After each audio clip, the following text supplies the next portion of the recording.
Alaska is often referred to as the land of the midnight sun, but very few visitors actually cross the Arctic Circle into the northernmost part. We explored two of the largest and least visited national parks, Gates of the Arctic and Kobuk Valley. Both of them lie within the Arctic Circle, where the sun doesn't set for over a month in the summer.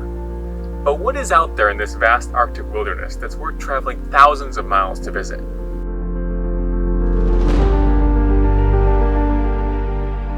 Getting to the most remote national parks in the country takes some planning. There's no roads that lead to either of them, so you need to hire a charter plane service to take you there.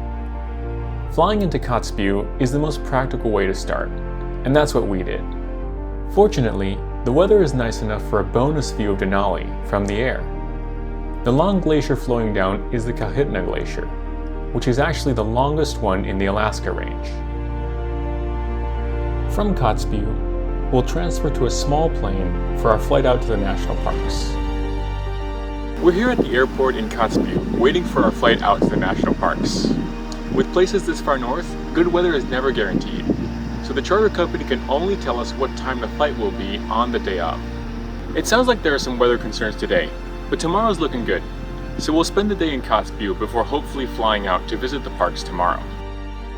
Kotzebue itself lies north of the Arctic Circle on the shore of the Arctic Ocean and is one of the biggest cities in the region with a population of 3,000, which gives you an idea of just how sparsely populated Alaska's Arctic regions are. It has the National Park Visitor Center and the Northwest Arctic Heritage Center, which is a museum about the Arctic ecosystem and the cultures that have thrived here for thousands of years. The human history here may have had wider effects than you think, though. The Bering Strait lies just southwest of here, which may be where humans first crossed into North America.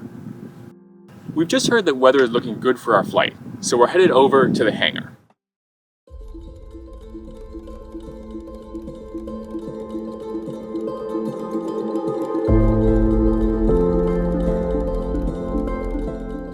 We're flying out in a de Havilland Canada DHC-3 Otter that's capable of carrying 10 people, including the pilot.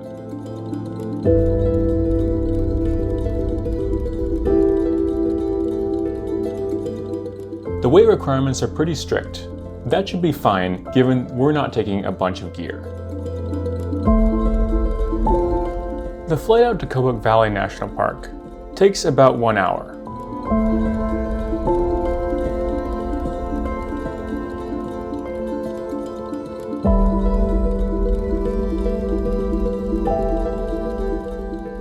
Welcome to Kobuk Valley National Park. You might think these sand dunes belong in the Sahara rather than inside the Arctic Circle. But Kobuk Valley has some of the largest sand dunes in the world that were left over from the last ice age. Every year, 250,000 caribou migrate through the park and cross these dunes. Humans have been hunting them in this unforgiving wilderness for thousands of years, especially at Onion Portage, a caribou crossing spot along the Kobuk River.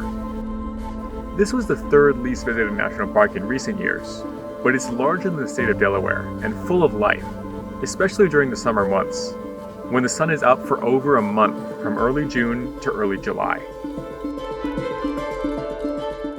Gray wolves also inhabit this area. Looks like we found some tracks right here.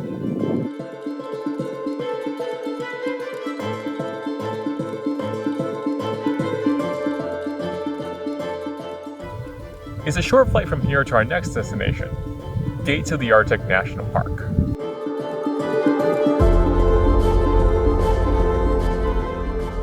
As we crossed from Kobuk Valley into Gates of the Arctic, the landscape became much more rugged and mountainous. The beautiful glacial blue color of the rivers is very obvious from the air.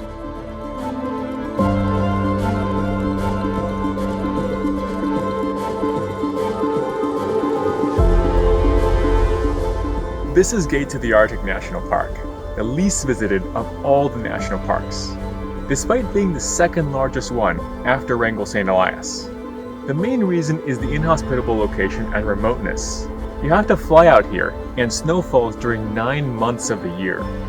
Visiting during the winter is very hard, as temperatures drop as low as -67 Fahrenheit, and there is a full month of darkness, when the sun doesn't rise at all. Even with the midnight sun during the summer, More people visit the Grand Canyon in a day than during a whole year up here. Despite the conditions, people have lived up here, hunting, trapping, and fishing for thousands of years. Even today, there are multiple villages within the park that are only accessible via airplane. Thanks for joining our journey to this Arctic wilderness. Check out the other adventures, walking on glaciers, watching grizzlies, and hiking in the wilderness in the other Alaskan national parks.